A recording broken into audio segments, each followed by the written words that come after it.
ও যুবক, 14 তারিখে ফুল দেওয়ার লেগা পাগল হয়ে যাও, 31st নাইটে রাত মানানোর জন্য দেওয়ানা হয়ে যাও, আর তোমার জন্য মুহাম্মদুর রাসূলুল্লাহ এখনো চোখের পানি ঝরাইতেছে রওজায়ে আতহার। বিশ্বাস হয় না? চলো আমার সাথে, আমি লোক দেখায় দিব। চলো আমার সাথে, আমি তোমাকে দেখায় দেব। এখনো চোখের পানি ঝরায়। দুনিয়ায় যতদিন ছিল ততদিন ঝরাইছে। মৃত্যু লগ্নে আল্লাহ সান্নিধ্যে চলে যাবে, তখনও ঝরাইতেছে, এখনো ঝরাবে। আবুল্লাহ সামরকান্দি বলে, কবর থেকে কানতে কানতে উঠবে। আমার তো মনে হয় আমার জাতির দিলের ভিতরে দিল নাই, পাথর পাথর পাথর। নাইলে দিল কেন কাঁপবে না, চোখ দিয়া পানি কেন এই কথার পরে ঝরবে না যে নবী মুহাম্মদুর রাসূলুল্লাহ কিয়ামতের রাজা।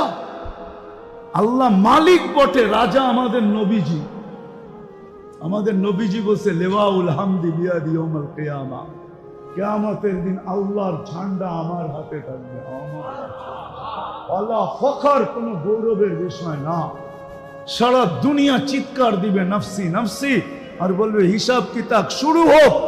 আল্লাহ তাকায়ও দেখবেন না, আল্লাহ অপেক্ষা করবে, বন্ধু চাবে কখন আমি নামবো কখন।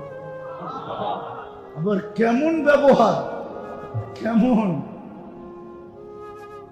প্রত্যেক নবী রসুলের জন্য প্রথমটা ঠিক রাখছে, লা ইলাহা ইল্লাল্লাহ। পরেরটা না, না, অন্য নবীদের জন্য পরেরটা। এক একজনেরটা এক এক রকম বানায় দিচ্ছেন, ঠিক না? কিন্তু নিজের বন্ধুরটা কেমন বানাইছেন, লা ইলাহা ইল্লাল্লাহ। ওইখানেও কোনো নুক্তাওয়ালা হরফ নাই, বন্ধুরটার ভিতরে কোনো নুক্তাওয়ালা হরফ নাই। মুহাম্মদুর রাসূলুল্লাহর ভিতরে কোনো নুক্তা নাই। নিজের কলেমাও 12 অক্ষরের, বন্ধুরটাও 12 অক্ষরের। দুটা দিয়া 24 বানায় দিছে।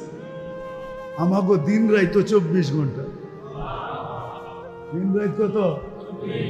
দিন রাত 24। এটাও একটা কারণ আছে, ওটা পরে বলবো। তো যেটা বুঝাইতেছিলাম যে আমরা পাইলাম কি, দিলাম কি, করলাম কি। আজকে তো এই জন্যই আমরা নির্যাতিত। তাহলে এই উম্মত তো নির্যাতিত হওয়ার কথা না। এই উম্মত নির্যাতিত হয় তো হয় কিভাবে? কিভাবে নির্যাতিত হয়, কিভাবে নিষ্পেষিত হয়, কিভাবে ঘৃণিত হয়, কিভাবে দীক্ষিত হয়। সারা দুনিয়া এদের পয়সা দিয়ে লালিত পালিত। 70% সম্পদ সারা দুনিয়ার মুসলমানের কাছে। কি যারা ব্যবসা করেন, ব্যাংক চালান, জানেন না কি 70% মুসলমানের কাছে না? তেল কয় পার্সেন্ট মুসলমানের কাছে? দুনিয়া 70% মুসলমানের কাছে। গ্যাস 70% মুসলমানের কাছে। দুনিয়ার সবচেয়ে বড় টাকা মুসলমানদের কাছে। সোনার পাহাড় মুসলমানদের কাছে। কোন জিনিসটা নাই মুসলমানদের কাছে? বলেন কোনটা নাই? সব মুসলমানদের কাছে। হ্যাঁ, দুনিয়াকে খাওয়া শিখাইছে মুসলমান। মুসলমান থেকে বেশি খায় কে? বলুক না কেউ মুসলমানদের থেকে